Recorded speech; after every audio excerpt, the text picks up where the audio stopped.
Tabe, jumpa lagi dengan saya di Negara Bijaksana, channel yang membahas sebuah persoalan populer di Indonesia secara bijaksana dan dijamin dengan pemikiran terbaru. Sekarang geger lagi di Nusa Tenggara Timur, lagi-lagi barusan geger beberapa waktu lalu, yaitu gubernur dan para pimpinan daerah se-NTT, para bupati, sekda yang melakukan pelanggaran regulasi tentang COVID, pemberantasan COVID. Sekarang ribut lagi soal pertemuan antara Gubernur Victor Laiskodat, Gubernur NTT, dengan masyarakat di Sumba Timur, menyangkut rencana Bapak Gubernur untuk membuat peternakan sapi berkualitas premium di Sumba Timur, yang akhirnya yang membuat heboh karena masyarakat melihat di tayangan-tayangan video yang sudah viral, yaitu Bapak Gubernur menyebut monyet kepada salah satu peserta dalam pertemuan itu, karena beliau menjawab omong terus, katanya. Yang kedua, sebenarnya ada dua persoalan dari pertemuan itu. Meskipun Bapak Gubernur datang dengan membawa satu misi, yaitu menyiapkan segala sesuatu untuk peternakan sapi premium di Sumba Timur. Ternyata dalam fakta di lapangan, fakta dalam pertemuan itu, selain Bapak Gubernur mensosialisasikan, mengatur koordinasi dengan semua stakeholder, termasuk masyarakat yang di sekitar situ, termasuk para kepala suku, tuan tanah, menghasilkan tiga persoalan. Soal pertama, misi Bapak Gubernur mau menjadikan Sumba Timur menjadi tempat peternakan sapi besar-besaran dengan tipe sapi baru, katanya, berkualitas premium. Dan yang kedua, ada kejadian menyangkut status kepemilikan tanah yang saat ini diklaim oleh Pemda NTT sebagai miliknya. Dan lahan itulah yang akan dijadikan sebagai lahan untuk peternakan sapi premium tadi. Itu satu persoalannya. Hal kedua, ternyata ditanggapi dengan tidak puas oleh salah satu tokoh masyarakat, tokoh adat. Katanya para kepala suku, salah satunya itu tidak terima. Dia mempersoalkan tentang status hak milik tanah. Dia ingin mau mengatakan bahwa itu miliknya, tanah yang diklaim oleh Pemda NTT sebagai miliknya.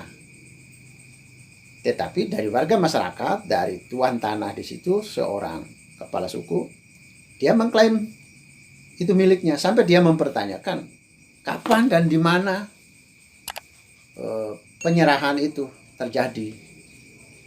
Berarti kalau kita hitung sekarang, ada 3 poin penting yang terjadi pada pertemuan itu. Pertama adalah poin koordinasi untuk mewujudkan, melaksanakan pemeliharaan peternakan sapi di situ. Yang kedua, yaitu poin seorang pimpinan suku, kepala suku di situ mempersoalkan hak milik tanah. Dia tentu tidak yakin kalau itu milik orang lain selain milik dia, termasuk milik Pemda. Dia merasa itu miliknya.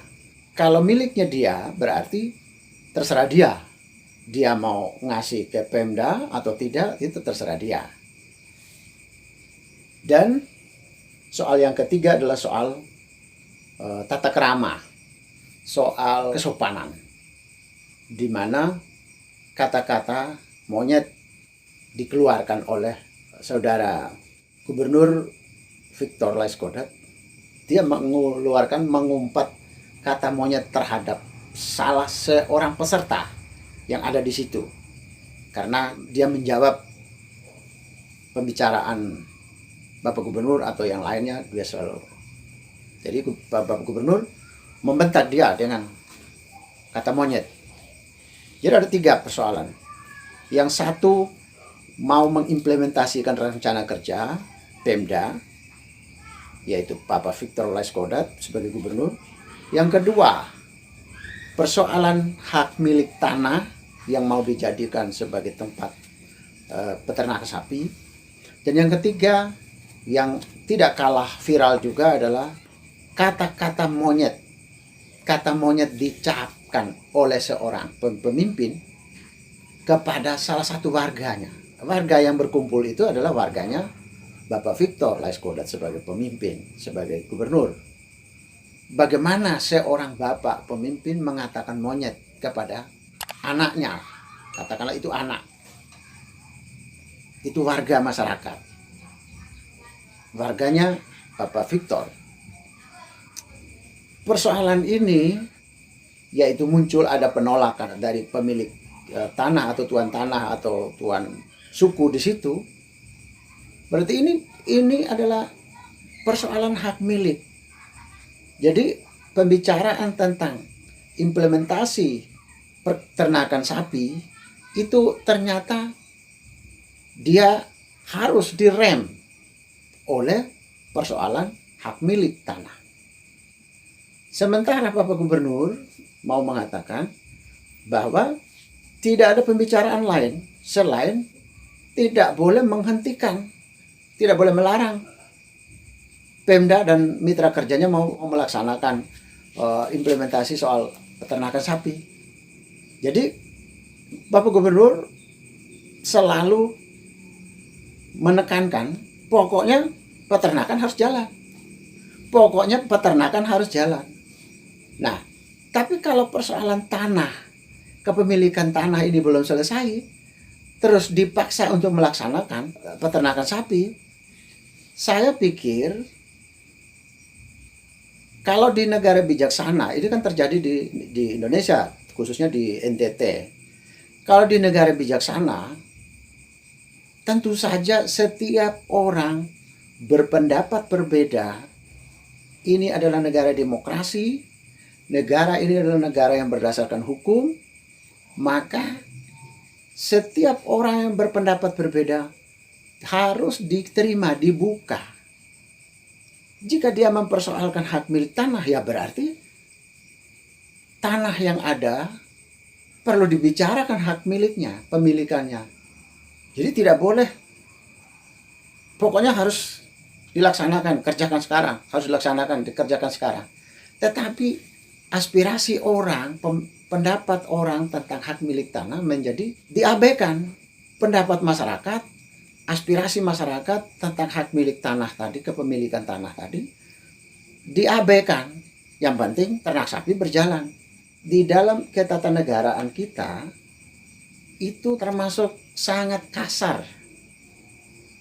Jadi kalau kita omong tentang Indonesia merdeka, di sini lukisan tentang penjajahan di zaman Belanda atau Jepang, itu salah satunya itu adalah aspirasi masyarakat, warga pribumi, itu tidak dipakai kalau kolonialis sudah membuat keputusan. Tidak pakai lagi. Apa yang menjadi milik masyarakat, masyarakat merasa punya milik terhadap harta bendanya, diambil oleh penjajah, oleh kolonialis. Diambil tanpa mempedulikan hak kita. Jika Pemda memaksa diri tidak perlu bicara tentang hak milik tanah, Pemda selalu merasa bahwa kalau Pemda punya milik, tentu tidak perlu diganggu-gugat lagi oleh orang lain. Bahwa seolah-olah semua klaim, semua data yang dimiliki oleh Pemda, bahkan semua pendapat Pemda dibenarkan. Tidak ada yang salah lagi. Seharusnya tidak demikian kalau di negara bijaksana. Mereka yang mengklaim bahwa itu tanah miliknya, ya kita harus hargai. Di negara demokrasi harus menghargai. Mengajak dialog, mari kita saling membuktikan kepemilikan. Saya punya pegangan ini, Anda punya pegangan mana? Setiap orang membawa data sendiri-sendiri. Kompromi disandingkan, data ini di-crosskan, dibandingkan, dipertimbangkan. Siapa yang memiliki data yang lebih faktual, yang lebih kuat status hukumnya, dan siapa yang paling lemah atau lemah dalam soal hukum hak milik atas tanah itu. Mestinya itu yang harus didahulukan. Jadi kalau di negara bijaksana saat ini arah dari Pemda itu bukan peternakan sapi, tapi selesaikan lebih dahulu status hukum tentang tanah itu. Kalau itu tidak diselesaikan, aspirasi warga masyarakat di situ tidak digubris, itu bagi mereka menganggap bahwa ini bedanya apa antara negara sudah merdeka dengan negara masih dalam penjajahan. Toh ada kesamaan. Zaman dulu juga aspirasi masyarakat, warga pribumi juga tidak dihiraukan oleh penjajah juga. Jika sekarang ini sudah 70-an tahun kita merdeka, ternyata aspirasi masyarakat tidak dihiraukan. Semua yang dikatakan negara, yang dikatakan gubernur, yang dikatakan bupati, yang dikatakan oleh wali kota, yang dikatakan oleh pemerintah, oleh presiden, semuanya dianggap benar. Ya, kita ini buat apa kita berjuang merdeka kalau memang toh akhirnya sama saja. Masyarakat tidak punya kesempatan untuk membela diri, untuk mengadu fakta, mengadu bukti. Masyarakat tidak boleh omong. Berarti mereka ini nanti tetap tidak puas dengan kehadiran peternakan sapi itu. Mereka jelas tetap tidak puas. Karena mereka akan menganggap itu tanah mereka diklaim oleh pemerintah. Sampai kapanpun, di gubernur siapapun, peternakan itu akan menjadi terus tidak aman. Tidak aman karena ada orang yang masih merasa itu tanah miliknya. Kalau di negara bijaksana, tentu peternakan sapi dipending, ditunda dulu, lebih dahulu menyelesaikan persoalan hak milik tanah. Yang saya amati, gaya pemerintah, gaya Pemda, itu seolah-olah semua data, semua opini, semua pendapat yang dimiliki oleh Pemda, oleh pemerintah, itu benar semua. Berhadapan dengan masyarakat, dianggap pemerintah benar semua. Contoh kasus Besipayang, tanah di Besipayang. Kan ada orang yang tidak setuju Pemda NTT mau mengerjakan di situ. Tapi ada beberapa oknum masyarakat yang menolak. Mereka tetap tinggal di situ. Pemerintah Pemda NTT tidak mau tahu, tetap mengerjakan tanah itu, tetap mengelola tanah itu, dan masyarakat yang protes sampai dibanting. Itu pernah viral kan di pers, di internet. Masyarakat dibanting ke tanah. Seolah-olah masyarakat tidak boleh berbicara berbeda, tidak boleh pegang data berbeda, tidak boleh kalau mereka merasa dirinya benar, mereka mengklaim bahwa itu milik mereka juga tidak boleh. Kalau selama Pemda sudah mengatakan begitu, berarti benar semua, sudah tidak ada yang salah. Ini kan negara hukum, ini negara demokrasi. Semua orang boleh berpendapat tentang sesuatu. Tapi pembicaraan siapa yang lebih punya bukti, punya data, dia yang menang. Bukan berarti pemerintah pasti menang. Pemerintah pasti benar. Tidak begitu. Buka kesempatan bagi mereka untuk berbicara satu secara kekeluargaan. Mari pegang, bawa kita kompromi, bawa bukti masing-masing. Itu satu. Yang kedua, kalau tidak puas dengan bukti yang ada, kalau di negara bijaksana, ya siapa yang merasa dirugikan, bawa ke pengadilan. Supaya tidak terjadi pertikaian, selama tanah itu dalam masa sengketa, tanah itu tidak boleh ada pihak yang menggarap, baik Pemda maupun masyarakat di situ tidak boleh menggarap dulu karena itu dianggap tanah sengketa. Perlu diperjelas, perlu diselesaikan dulu. Jadi kalau di negara bijaksana, tunda implementasi pelaksanaan untuk peternakan sapi di daerah itu, harus ditunda. Lebih dahulu bicara tentang kepemilikan tanah, bicara secara demokratis, secara kekeluargaan, tunjuk data-data, sama-sama memegang data dan bukti ya. Dan kalau tidak selesai di level itu, level kompromi, ya dibawa ke pengadilan. Sampai pengadilan memutuskan milik siapa ke tanah itu. Baru tanah itu digarap oleh siapa, oleh dia yang sudah diputuskan sebagai pemiliknya. Kalau sudah selesai baru dikerjakan. Entah milik Pemda, kalau memang pengadilan memutuskan milik Pemda, atau di sana pihak masyarakat mengakui, terserah Pemda mau bikin apa, mau buat apa dengan tanah itu, mau peternakan sapi premium, ya silakan. Tapi kalau hasil pembuktian, apalagi di pengadilan, menunjukkan bahwa tanah itu milik masyarakat, ya memang terserah masyarakat, dia mau apakan. Terserah dia mau jual, dia mau apa, kan tanahnya dia, ya terserah dia. Sedangkan yang berikut, masalah kesopanan. Seharusnya kata-kata itu tidak boleh dikeluarkan. Kata monyet tidak boleh dikeluarkan dari seorang pemimpin, dari seorang gubernur, dari seorang pemimpin. Tidak boleh dikeluarkan. Tata kramat, sopan santun, etika harus dijaga. Seorang gubernur, seorang pemimpin teladan. Dia adalah teladan bagi semua masyarakat yang ada di situ, bahkan masyarakat lain juga boleh. Perilaku, perkataan pemimpin itu adalah teladan. Sopan santun harus didahulukan. Jangan lupa sopan santun. Tidak boleh kasar, tidak boleh menghina. Mencap orang sebagai monyet itu kan penghinaan. Nggak boleh. Siapapun tidak boleh, apalagi dari seorang pemimpin kepada rakyatnya. Di mana rakyat itu, siapa tahu yang dikatakan monyet itu dulu juga memilih Anda di TPS. Mereka memilih atau tidak memilih seorang Victor Laiskodat tidak ada masalah. Yang milih juga rakyatnya Pak Victor, yang tidak memilih pun rakyat Pak Victor juga.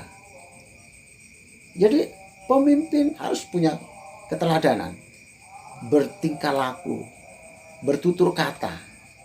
Kalau di negara bijaksana, atau kalau saya adalah gubernur NTT saat ini, saya akan menyatakan maaf. Saya minta maaf kepada publik, khususnya kepada si pemuda itu yang dikatakan monyet. Saya minta maaf. Minta maaf ini sesuatu yang mahal di NTT yang saya lihat. Setiap ada masalah bermunculan, misalnya dulu waktu penanggulangan COVID-19 yang para pejabat berpesta pora di situ dengan band di Pulau Semau, tidak ada orang yang muncul. Itu diam begitu saja, tidak ada orang yang muncul minta maaf. Didiamkan terus. Polisi juga yang menangani masalah itu juga tidak ada hasilnya kepada publik, tidak pernah dipublikasikan. Sudah sampai di mana pejabat-pejabat itu diperiksa. Harus jadi teladan. Kalau tidak jadi teladan, ya pemimpin itu gagal. Dia tidak bisa memberi teladan. Teladan sopan santun, tata krama, itu teladan. Satu catatan lagi untuk Pak Victor Laiskodat, Gubernur NTT ini, memang setiap orang memiliki keterbatasan. Ada yang memiliki keunggulan. Pak Victor juga begitu. Khususnya keterbatasan Pak Victor adalah, yang saya amati selama ini adalah bagaimana dia melakukan komunikasi publik. Berkomunikasi dengan publik, dengan masyarakat, kelihatannya bermasalah.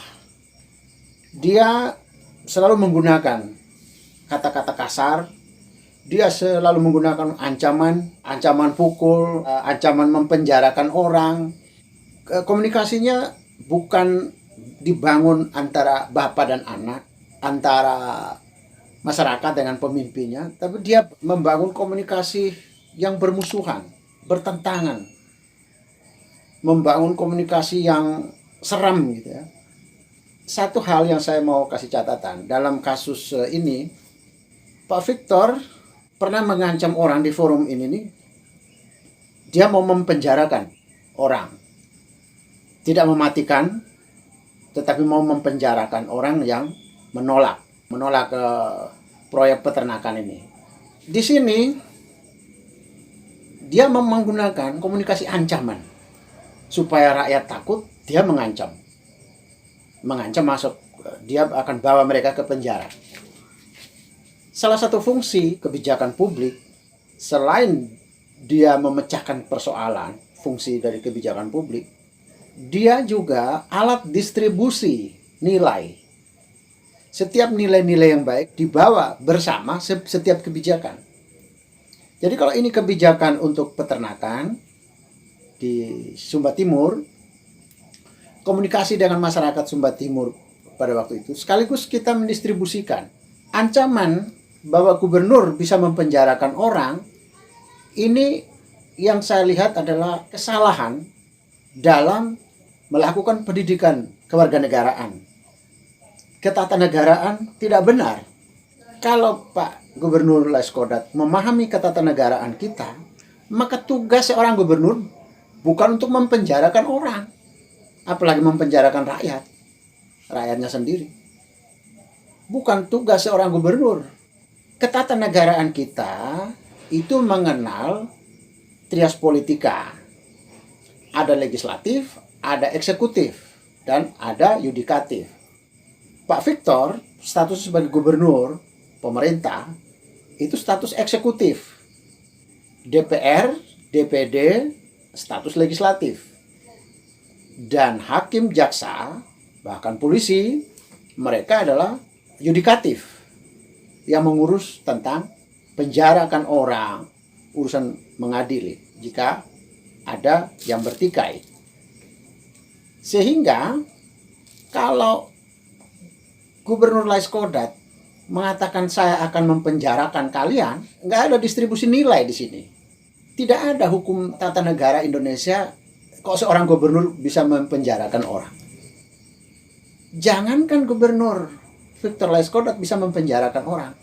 Banyak bukti juga gubernur di Indonesia dipenjarakan dengan berbagai alasan. Salah satunya adalah penjara karena korupsi. Jadi bagaimana mungkin seorang gubernur bisa mempenjarakan masyarakat? Sedangkan banyak gubernur yang masuk penjara juga. Artinya apa di sini? Artinya mempenjarakan orang bukan tugas pemerintah, bukan tugas eksekutif, bukan tugas gubernur. Itu tugas hakim, tugas jaksa, tugas polisi sebagai awal menyidik dan menyelidik. Jadi ini menakut-nakuti orang gaya komunikasi ini. Mengancam orang. Rakyat mengira bahwa di Indonesia ini gubernur bisa mempenjarakan orang. Rakyat kita akan menangkap sesuatu informasi ketatanegaraan yang salah dari seorang gubernur. Jadi tidak benar bahwa seorang gubernur bisa mempenjarakan orang. Tidak.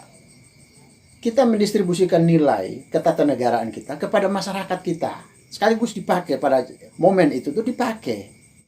Bahwa saya melapor kamu. Kalau kamu bersalah, saya melapor kamu ke polisi.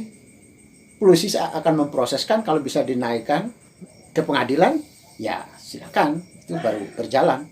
Tapi kalau seorang gubernur Laiskodat bisa memutuskan orang untuk penjara, ya ini sebuah distribusi nilai yang salah. Tidak mendidik masyarakat kita. Malah masyarakat kita disesatkan pikirnya. Mereka mengira bahwa gubernur bisa mempenjarakan orang. Itu semua itu apa yang saya bicarakan adalah ini kalau proses di negara bijaksana. Saya harapkan di Indonesia, khususnya di NTT, meniru apa yang dilakukan di negara bijaksana.